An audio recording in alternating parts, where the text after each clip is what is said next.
Nothing ventured, nothing gained. यदि आपने कभी कोई साहसी काम नहीं किया है तो आपको मिलेगा भी कुछ नहीं। यदि आपको कुछ पाना है तो साथ में आपको कोई बड़ा काम, साहसी काम करना ही होगा। मैं एस.के. मिश्रा शार्प करियर में आपका बहुत बहुत स्वागत करता हूं।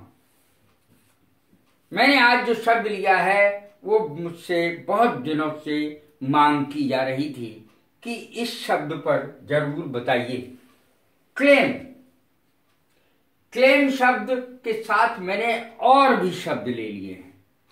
Clement, demand, insistence, insist, insistent, sulk, sulky, stubborn, obstinate, importunate, headstrong, obdurate, unbending. इसमें से बहुत सारे शब्द ऐसे होंगे जो आपने कभी सुने भी नहीं होंगे और आज उनके मैंने अर्थ भी दिए हैं, सेंटेंस भी दिए हैं समझाने के लिए, एक्सप्लेन करने के लिए। क्लेम माने दावा करना। पहला अर्थ देखें, क्लेम माने दावा करना। He claims to be the best runner, she claims to be the best cook. वह ये दावा करती है कि वो सबसे अच्छी धावक है, यानी दौड़ने वाली, या दौड़ने वाला। अगर ही है तो दौड़ने वाला है, शी है तो दौड़ने वाली है। She claims to be the best cook. वो ये दावा करती है कि मैं सबसे अच्छा खाना बनाने वाली हूं।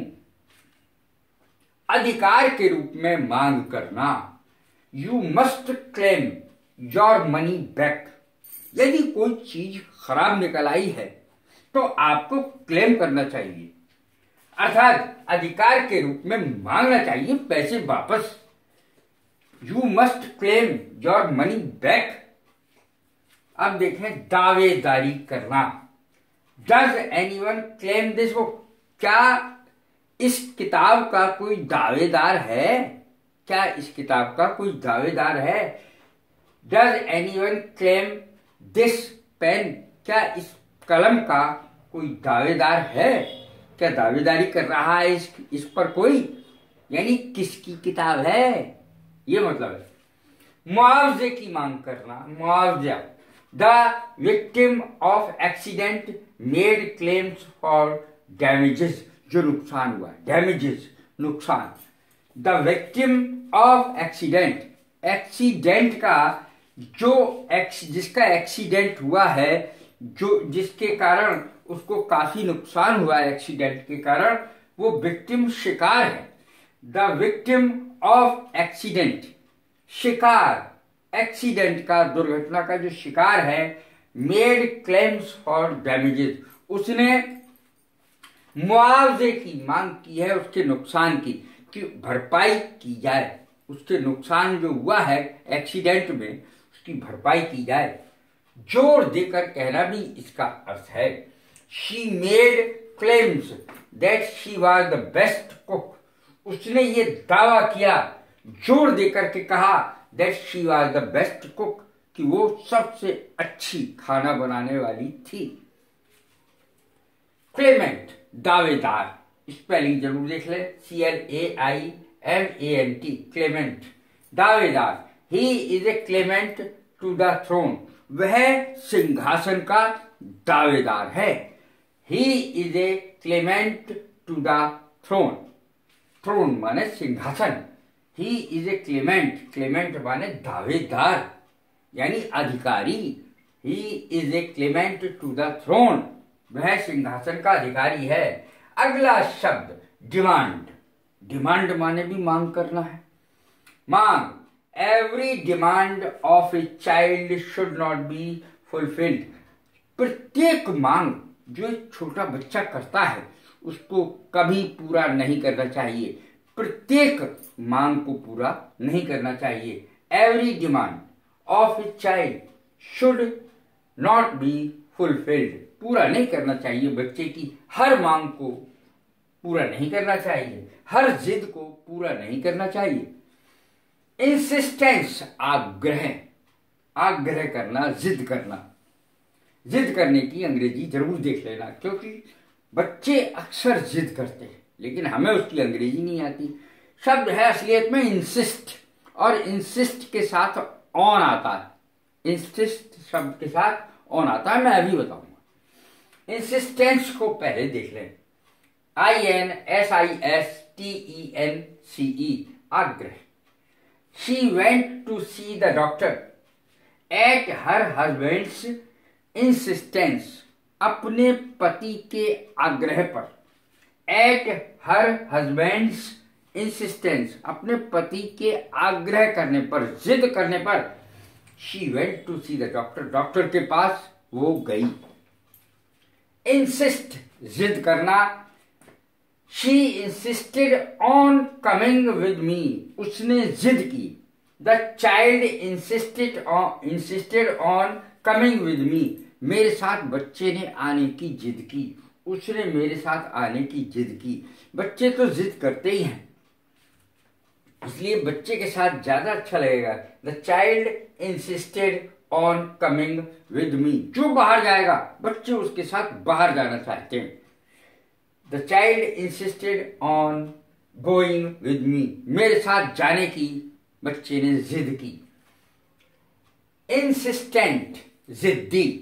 Insistent, he is very insistent person, वो बहुत जिद्दी आदमी है। Sulk, SULK, sulk, रूठना।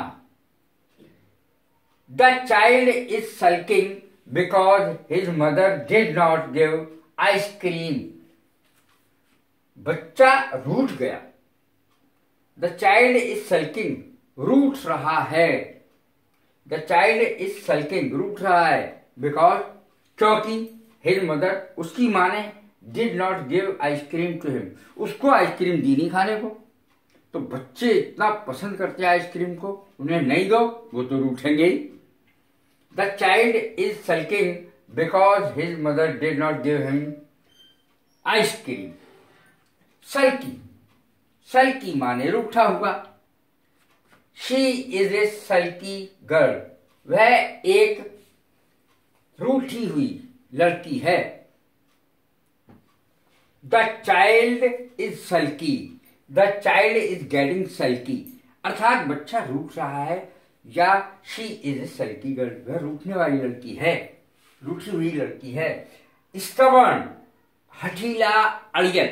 देखें अब कितनी अंग्रेजी इसकी मिलेंगी जिद्दी की। हठीला, अड़ियल, जिद्दी। He is a stubborn boy, वो एक बड़ा हठीला जिद्दी लड़का है। He is a stubborn boy, STUBBORN, stubborn boy, वह एक बहुत जिद्दी लड़का है। I have never seen such a stubborn man, मैंने इतना जिद्दी आदमी कभी देखा ही नहीं, इतना जिद्दी आदमी है। I have never seen such a stubborn man, मैंने ऐसा जिद्दी आदमी कभी देखा ही नहीं है। Obstinate, obstinate भी माने यही है, हठीला, अड़ियल, जिद्दी। My brother is a very obstinate boy, मेरा भाई बहुत ही जिद्दी है, जिद्दी, अड़ियल है, अड़ गया तो अड़ गया। My brother is very obstinate boy, मेरा भाई बहुत अड़ियल है। Importunate, IMPORTUNATE, जिद्दी। I am fed up with this importunate beggar, कभी कभी जो भिखारी होते पीछे ही पड़ जाते, देव चाहे आपके जेब में पैसे हो या ना हो, वो पीछे पड़ जाते हैं आपके। I am fed up with this importunate beggar, मैं भिखारी से, जिद्दी भिखारी से, अड़ियल भिखारी से बहुत उकता गया हूं, तंग हूं। I am fed up, तंग हूं, with this importunate, जिद्दी भिखारी से। importunate beggar, beggar माने भिखारी होता है, आप जानते हैं। headstrong, headstrong माने भी हठी होता है, जिद्दी होता है।